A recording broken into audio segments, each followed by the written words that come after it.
Galing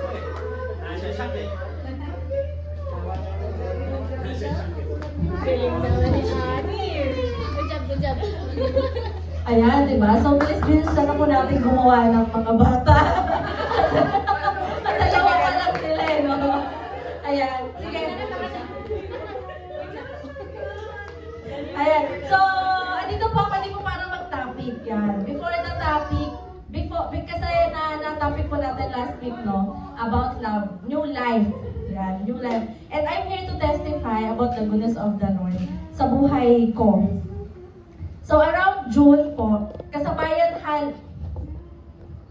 simula pa lang ako. Ayan. Around June po, kasabayan meron akong bahay. Kasabayan halos ng sakit ni Steph, nagkaroon po ako ng bukol sa leeg. Na nag-umpisa lang siya sa muscle pain sa shoulders. Pero dahil po sa takot ako sa mga nangyari kay Steph, ay pinagwalang bahala ko yun. Not until September, at kinausap na ako ng Lord na magpa-check up ulit. Ultrasound and tests were done, and they advised me to have a biopsy. So sabi nila hindi daw masakit yung karayom. Pero nung nakita ko po yung karayom, nahimatay na ako. Nahimatay na ako kasi sobra yung nervous ko nung nakita ko kung gaano kalaki pala yung karayom. Ang dami pong pumapasok sa isip ko, hindi pa ako nakaka-move on sa pagkawala ni Steph, and ako naman itong may sakit. Punong-puno ako ng takot. Paano kung ako na yung next? Lahat ng test na ginawa kay Steph ay yun din po yung ginagawa sa akin. Sobrang dami ng worries ko. Paano kapag kumalat na siya sa ibang parte ng katawan ko? Paano kung fatal siya? Paano kung maging cancer? Paano kung hindi ko kayanin at hindi na ako makapagpa-breastfeed kay Mariam? Paano yung travel namin papunta sa Pilipinas na nakaschedule na ng October? Baka hindi ko na makita ang anak ko. Nakaka-stress po yung pag-iisip hanggang sa hindi na ako nakakatulog sa gabi, kakaiyak sa pag-aalala. Pero grabe po ang Lord. Kinausap niya ako sa Judges 6:23 to 24. Sabi ng Lord, habang iniiyak ko sa kanya lahat ng worries ko, sabi niya, "It's all right," the Lord replied. "Do not be afraid, you will not die." Nung mga panahon po na ito, grabe yung assurance na nakuha ko sa Panginoon. Kasi alam niya yung fear ko na mamatay. Results came out last June 21. I have a lymphadenitis tuberculosis or nodal TB. So, TB po siya sa kulane. Nabuo yung bacteria na nagkukos ng malaking bukol. Pero praise God, kasi sabi ng doktor, this is the safest diagnosis kasi hindi siya cancerous. Hindi rin siya kakalat sa ibang parts ng katawan ko kasi naagapan na. At hindi rin po ito nakakahawa. Kumbaga, normal life plus medications for 6 months. Grateful, but still, worries came in. Anong side effects ng mga gamot? Anong lifestyle changes?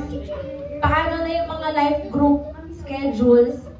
Ano yung mga bawal na pagkain? Bawal na ba akong mag-milk tea? Anong effect nito sa katawan ko? Knowing na ang isa rin nating kapatid na si Matthew ay napauwi sa Pilipinas kasi nawalan siya ng paningin. Nagkawalan siya ng paningin at nagkaroon siya ng severe nerve damage because of the gamot na parehas na tinitake ko. So, sobra yung worry ko, paano kung mapauwi ako sa Pilipinas? But then, another word of the Lord came. Sabi niya po sa Exodus 15:26, He said, "If you will listen to me carefully, to the voice of the Lord your God, and do what is right in His sight, obeying His commands and keeping all His decrees, then I will not make you suffer any of the diseases I sent on the Egyptians, for I am the Lord who heals you." Ito po yung pinanghahawakan ko the whole journey na lumalaban ako sa sakit. And during my 7 months of medication, grasya po ng Panginoon ang bawat araw sa akin. Upon reading posts of people with the same sickness and same medications, almost everyone, grabe yung epekto sa kanila. Wala akong nabasa na hindi umepekto ng ganito yung medicines sa kanila. Nagsusuka, nahihilo, severe headache, hindi nakakakain, ilang months na bedridden, over fatigue, palpitations, nerve pains, hindi nakakatulog sa gabi. Araw-araw po iyon. Yung hindi na kinakaya at yung iba sumusuko na at tuluyan na talagang nawala. Sa lahat ng po yan, praise the Lord, grasya ng Panginoon, wala po akong naramdaman. Wala akong naranasan. Normal ang buhay ko, and in fact, hindi po naapektuhan ang ministry. Sa more than 1,300 milligrams ng antibiotics na tinitake ko everyday, hindi po ako na acid. Never ako na acid, although acidic ako. Grabe po ang pag-alaga sa akin ng Panginoon. And every time na naiisip ko, Lord, paano mo ginawa yun? Lord, paano nangyari sa akin yun? Hindi ba may effect yung gamot sa akin? But instead of doubting the healing process, I chose to trust God's sustaining power at pinanghawakan ko ang pangako niya sa akin. Not only that, pero the whole journey po ay wala kaming ginastos kahit magkano. Amen. He connected me to an employee ng hospital kung saan lahat ng check-up ko, tests and all, ay wala akong binabayaran kahit na may copay na. Amen. Instead, indeed, He protected me physically and He also protected us financially. Amen. I believe na si Lord po ang nag-sustain sa amin, sa akin, sa bawat araw ng buhay ko. And in this battle, I learned to appreciate more the new life that He has given me.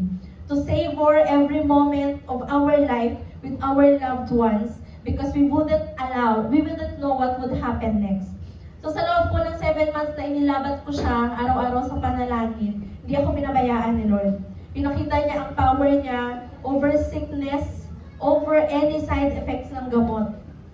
At indeed, mas makapangyarihan po ang panalangin at ang presensya niya. Noong una, puro ako, bakit Lord? My worries almost paralyzed me. But the Lord is good. Yung bakit Lord ko, pinalitan niya po iyon ng mga answer sa aking mga panalangin. Pinagbakasyon niya kami sa Pilipinas to be reunited with our family and friends once again. At hindi lang po yun, kasi hinayaan niya ako na matik ang isa sa mga bucket list namin, and that is to go to Georgia at to experience snow. Hindi lang po ito a dream come true, pero it's a celebration of life. It's a celebration of God's grace sa buhay ko. Kaya ngayon po, I'm here declaring na I believe by the grace of God, I am healed. Yes. He is my healer, He is my doctor. To Him be all the glory and praise.